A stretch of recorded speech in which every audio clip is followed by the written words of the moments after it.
Namaste my fellow strikers, Holy Materia here, back with another Shinobi Striker video. Today we're going to be talking about how to report and play with modders. So let's get right into it.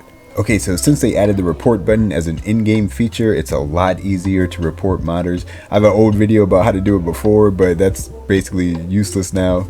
So yeah, it's much easier to report people now. In this video is more about like how to report them, and then also how we should play as a community when we end up with modders on our team, like if we're playing solo queue. So if you want to check a video about like how to fight against modders, Hidden Rose has a video about that.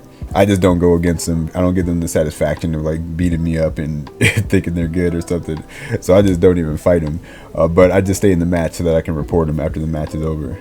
So yeah, now in the game there's an in-game report feature. So at the end of the match, you can push whatever the heavy attack button is on the platform you play on. So on PlayStation it'd be pushing the triangle button. So once you're on the scoreboard screen after the match ends, and you can also do it on either of the scoreboard screens, like the one that shows the teams and then the one that shows your individual scorecard. You can push the heavy attack button, and then you get a list of all the players that are in the match, including people on your own team and including people who quit partway through the match. If they leave a match, they'll still be on there. Whoever was in the match when they first started, they'll all be listed on there. So you just click on that person and then go all the way down to the bottom where it says send, because this part is a little bit confusing. So yeah, if you just click on the name, it won't report them, but you have to go down all the way to the bottom and then push X when you're on the send button. And also it doesn't like highlight the send button for some reason, but you just have to like go down there and like know that you're there.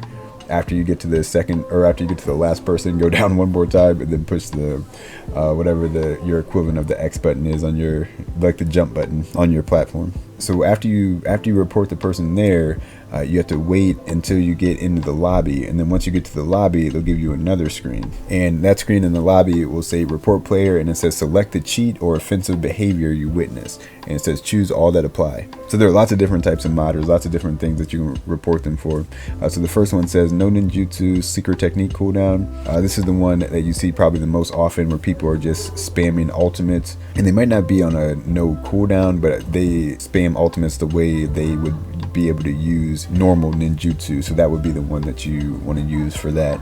And then the second one is invincibility, no damage taken. That one's pretty self-explanatory. Just means you can't hurt them no matter what you do. The next one is use of / equipped with ninjutsu not applicable to that type. So this just means like if you see like a range type using some defense jutsu or something like that. A lot of times these are probably like the least flagrant modders. Like you might see somebody running a theme build. Like I've seen a guy playing as the Itachi cast character, and he has on like Susanoo armor and Yasaka beads and stuff like that to make him like a Itachi, but he's playing as a range type.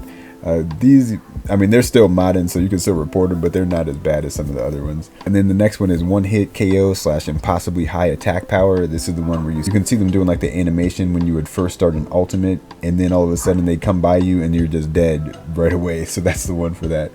So these first four are the ones that are for like hackers, like people who are modding the game and cheating that way. The next two are just for people doing like normal things wrong. So then the next one is long idle / inactive periods. That just basically means like people who are AFK, like away from keyboard, people who log in or go into a match and then they don't do anything, they're just sitting there the whole game. And then we have offensive / inappropriate username. So yeah, that's pretty self-explanatory, people with usernames that are offensive. So usually, yeah, I usually just report people when they are doing one of the hacking things. I report all those people, and I'll report somebody if they have like a racist username or something, but I don't really report people for being AFK, because there could be all kinds of reasons that somebody had to like leave. Maybe they had an emergency or something, so I don't report for that. And also I don't report people who are just on the team with the modder, but they're not actually modding themselves, because the thing is like we all know that Soleil's a small company, or like a small development team. They don't have time to be sifting through all these different reports, and if like the more people we report, especially when they're not like really bad offenders, then they won't be able to actually do anything about it if like everybody's pushing the report button for everything all the time. So I say we just report like people who are hacking and like ruining the game by hacking. But that takes us into the next thing, is, man, we played, like the match that's going on in the background, we played against this team. They had a hacker on the other team, but there was a 3-stack and the hacker was their random player, so they weren't part of the team. and the 3 stack just didn't help the hacker at all. It was a base battle, and they just sat there and let us get all the bases and beat up on the hacker. And that's the way that we need to come together as a community to stop people from hacking, because the report button is a great feature and it is helpful. It makes me feel better, even if they even if they don't end up doing anything. Just like as a placebo pill kind of thing, I just feel better being able to report a hacker right away. But even as helpful as that is, and like when they ban people, that's great. But if we can all come together as a community and just work together to not participate when the hackers are doing their hacking thing, and like especially when the hackers on your team, if you don't help them, or you can pitfall yourself if you're on a pitfall map and it's a combat match, or if it's a flag battle, you can capture the opponent's flag and just sit there so that the hacker has to just sit there and lose. Or in a combat, or in a base battle, you can just not help him take any of the bases and not attack anybody.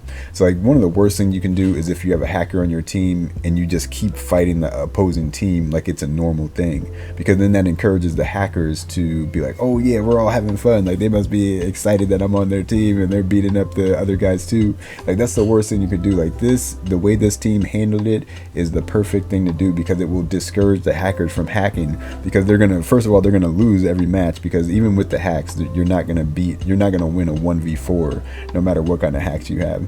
And it just won't be as fun for them, because like the other team's not doing anything and their teammates aren't helping them either, so they'll just be feeling bad and be like, ah, dang, I guess I wasted $50 or however much it costs to buy hacks.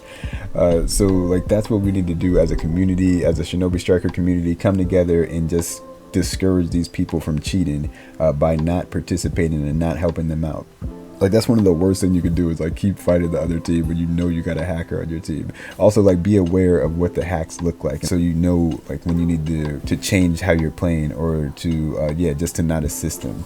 Like I feel like that's the best way to get rid of hackers. Like some people are still gonna do it, but I think like if the whole community came together and acted like that, then the ban feature would be enough. Like they'd be able to catch the couple people that still wanted to hack just by using the ban button. But like right now, there's so many people that I feel like Solio has a hard time even keeping up with all the reports that people are sending right now. So yeah, man, we just got to come together, do it like this, man. Big shout out to the Sun Clan, man. These dudes are some triple OGs, man. Big ups to them. I just wanted to shout them out in a video and just talk about like how we got to deal with these hackers, man. Because it's much better than it was before the report button, but the fact that they're still here, like we still got to do something as a community. We got to do it together. So yeah, man, that's all I got for this one. Be sure to like the video so this one can get seen by more people, so we can all come together and get this going. Subscribe for more content. I'll see you guys in the next one. Everybody stay safe out there. Peace and love.